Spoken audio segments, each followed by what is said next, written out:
Lalan top के शहंशाह सौरभ द्विवेदी ने दिया इस्तीफा। एनडीटीवी छोड़ चले रविश कुमार। अजित अंजुम ने खोला अपना नया चैनल। पुण्य प्रसून वाजपेयी ने शुरू किया नया मोर्चा। ऐसी खबरें आप हाल के समय में सुन रहे होंगे और देख भी रहे होंगे, लेकिन बड़ी बात है कि आखिर मीडिया हाउस में ऐसी हलचलें क्यों हो रही हैं। मीडिया अब खबरों में आ गया है। जो मीडिया खबरें परोसने के लिए जाना जाता था और जिस मीडिया के द्वारा अक्सर मसालेदार न्यूज दिखाई जाती थी, वही मीडिया आज खुद न्यूज बन गया है। सवाल है कि ऐसा क्यों। मैं हूं ओम द्विवेदी और आप जुड़ चुके हैं हमारे खास प्रोग्राम जूम ऑन न्यूज में। आइए पड़ताल करते हैं कि आखिर क्या हो रहा है मीडिया हाउस में और क्यों मची हैं ये हलचलें। दोस्तों, आज की ये चर्चा फौरी तौर पर दो डायमेंशन से वास्ता रखती है। एक, क्या मीडिया हाउस से हुए रेजिग्नेशन को कोविड-19 काल के द ग्रेट रेजिग्नेशन से जोड़ा जाए, और दूसरा यह कि क्या इसे अपने देश के अंदर फ्रीडम ऑफ एक्सप्रेशन के माहौल के नजरिए से समझा जाए। पहले बात द ग्रेट रेजिग्नेशन की। इसका सिलसिला इस वजह से शुरू हुआ था कि कोविड-19 काल और उसके कुछ समय बाद डिजिटल युग में एडवर्टीजमेंट रेवेन्यू में कटौती का दौर आया। वहीं दूसरी तरफ पेड सब्सक्रिप्शन मॉडल बहुत ज्यादा सफल नहीं रह पाया। कई मीडिया हाउस लगातार नुकसान में चल रहे हैं या मुश्किल से अपना खर्च निकाल पा रहे हैं। 100 बात की एक बात यह है कि अक्सर मीडिया हाउस में इन्वेस्टर्स त्वरित लाभ चाहते हैं, जिससे लागत कम करने, समझौता करने और रिपोर्टिंग पर दबाव बढ़ता है। कई मीडिया हाउस में मैनेजमेंट और क्रिएटिव टीम के बीच अलगाव दिखता है। गौर करने वाली बात यह है कि आज कई मीडिया हाउस कॉर्पोरेट हाउस के तौर पर या तो तब्दील हो रहे हैं या फिर वे उनके हाथों की कठपुतली भी बनते दिख रहे हैं। ऐसे में मैनेजमेंट डिजिटल मैट्रिक्स और रेवेन्यू पर जोर देते हैं, जबकि पत्रकार गुणवत्ता और सामाजिक जिम्मेदारी को महत्व देते हैं। बीते दिनों एक वेब सीरीज आई थी द ब्रोकन न्यूज। उसमें भी कहीं ना कहीं ऐसी ही परिपाटी को इंडिकेट किया गया था। ऐसा कई दफा होता है कि एंकर मीडिया हाउस की किसी नीति, किसी खास मुद्दे या किसी विशेष समूह या व्यक्ति के प्रति पूर्वाग्रह से सहमत नहीं हो पाते। ऐसे में उनका इस्तीफा एक विरोध या अपनी आवाज बचाने का प्रयास भी होता है। इस मुद्दे का एक एंगल यह भी है कि इस्तीफे की वजह निजी और पेशेवर विकास का हिस्सा भी हो सकता है, जैसे नई चुनौतियां, बेहतर अवसर या व्यक्तिगत परियोजनाएं जैसे लेखन, नए उद्यम पर ध्यान देना। इसमें संदेह नहीं कि आज के दौर में डिजिटल प्लेटफॉर्म्स बड़ी संख्या में फैल रहे हैं और यदि आप में काबिलियत है तो आप विचार कर सकते हैं कि क्यों नहीं अपने मंच से अपना मुकद्दर आजमाया जाए। और बड़ी बात नहीं कि बीते कुछ समय में मीडिया हाउस के चहेते चेहरे अपना अलग मंच बनाकर नई इबारत लिख रहे हैं। रविश कुमार, अजित अंजुम और अभिनव पांडे और अब सौरभ द्विवेदी ऐसे ही कुछ नाम हैं। अब रुक करते हैं दूसरे डायमेंशन की ओर। यहाँ सवाल उठता है कि क्या अब हमारे देश की डेमोक्रेसी बहुत ज्यादा मैच्योर्ड हो गई है। मैच्योर्ड इस कारण कि क्या जो इंटेलेक्चुअल्स हैं वो अपने फ्रीडम को रिकॉग्नाइज करने लगे हैं। मीडिया जगत में फ्रीडम और फ्रीडम ऑफ स्पिन खास मायने रखता है। आप यदि कोई रिपोर्ट दिखा रहे हैं और हर खबर ले रहे हैं तो हो सकता है कि जिसके बारे में वह रिपोर्ट है वह पर्सन, इंस्टीट्यूट, ऑर्गेनाइजेशन या ग्रुप आपसे खफा हो जाए। ऐसे में जाहिराना तौर पर सेल्फ रेस्पेक्ट नेचर का व्यक्ति अपनी बात से पीछे नहीं हटना चाहता और ऐसी स्थिति में कई बार खामियाजा भुगतना पड़ता है। आर्टिस्टिक फ्रीडम या क्रिएटिव सेटिस्फेक्शन की कमी का एहसास होने पर मीडिया जगत के पुरोधा कई बार अलग से ही अपना अश्वमेध शुरू कर देते हैं। गोदी मीडिया जैसे ब्लेम्स और ट्रस्ट करने के संकट के बीच कई ऑनेस्ट पत्रकार खुद का मंच बना लेते हैं या इंटरनेशनल मीडिया ऑर्गेनाइजेशन से जुड़ जाते हैं। दूसरी बात यह है कि जो कैपिटलिस्ट क्लास है, क्या इसके कंट्रोल से मीडिया जगत की सत्ता छिनती दिख रही है, तो इसने फिर से अपनी सत्ता कंट्रोल में करने की कोशिश की है। इसमें दो राय नहीं कि मालिकों, एडवर्टीजमेंट प्रोवाइडर्स या पॉलिटिकल प्रेशर के कारण खबरों को प्रभावित किया या दबाया जाता है।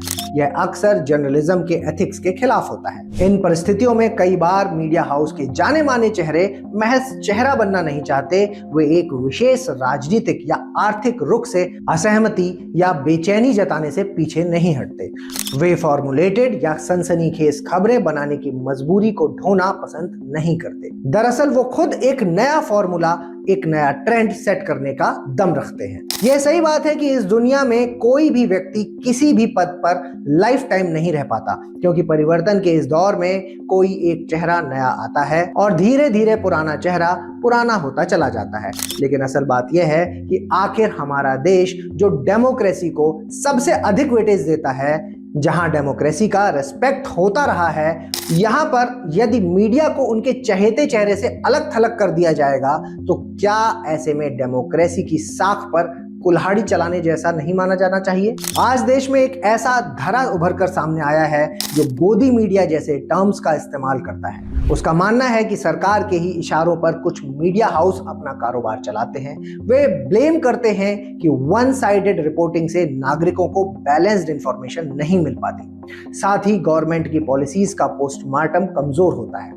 मीडिया का एक बड़ा हिस्सा एक ही अप्रोच प्रोजेक्ट करने लगता है। जो फ्रीडम और अनबायस्ड मीडिया डेमोक्रेसी का फोर्थ पिलर माना जाता है, उसका रोल कमजोर होता चला जा रहा है। इस तरह के डाउट्स भारत जैसी डेमोक्रेसी के फंडामेंटल्स पर सवाल उठाते हैं। यह सवाल तब और गंभीर हो जाता है जबकि भारत के आसपास में जो भी पड़ोस है वहां डेमोक्रेसी की हत्या हो रही हो। बात चाहे नेपाल की हो, बांग्लादेश की हो या फिर म्यांमार की, बात चाहे पाकिस्तान की हो रही हो या श्रीलंका की, यह भारत की ही डेमोक्रेसी और उसकी अपनी आइडेंटिटी है जिसने इस देश को डेमोक्रेटिक कॉन्फिडेंस दिया है। इस कॉन्फिडेंस को कहीं ना कहीं कभी प्राइम टाइम में या कभी नेता नगरी जैसे प्रोग्राम्स में एनर्जी मिली है।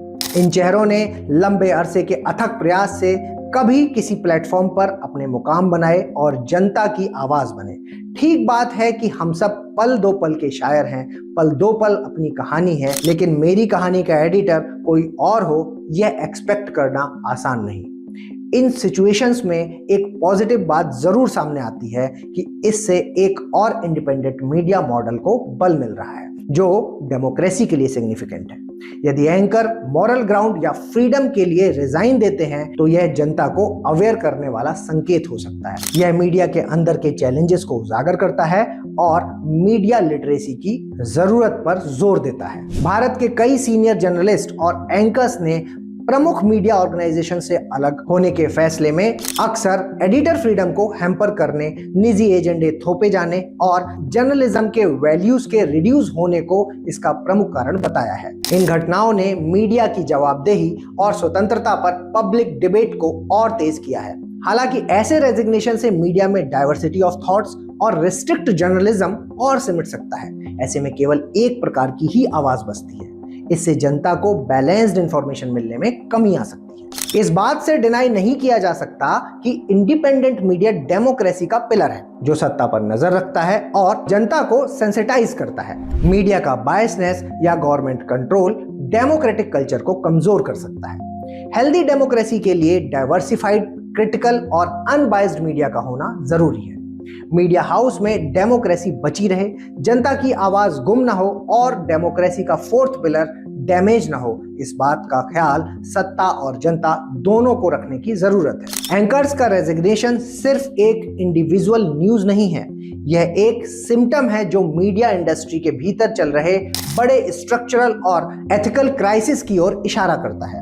एक हेल्दी डेमोक्रेसी के लिए यह जरूरी है कि ऐसे मुद्दों पर पब्लिक डिस्कोर्स हो और मीडिया ऑर्गेनाइजेशन से ट्रांसपेरेंसी और प्रोफेशनल ऑटोनॉमी की डिमांड की जाए। जनता की यह भी रेस्पॉन्सिबिलिटी बनती है कि वह विभिन्न स्रोतों से खबरें प्राप्त करे और गहन विश्लेषण को महत्व दे। उम्मीद यही की जानी चाहिए कि आप किसी भी मंच से मंचन कर रहे हो, जब तक आप हैं वह मंच आपका रहे। आज इतनी ही बात पर विराम लगाऊंगा। मिलते हैं अगले एपिसोड में कुछ ऐसी ही खास खबर को लेकर। कमेंट सेक्शन में मीडिया हाउस में लोकतंत्र को लेकर अपनी राय जरूर बताएं। विवेचना IAS एकेडमी, आपका लक्ष्य हमारा विश्वास।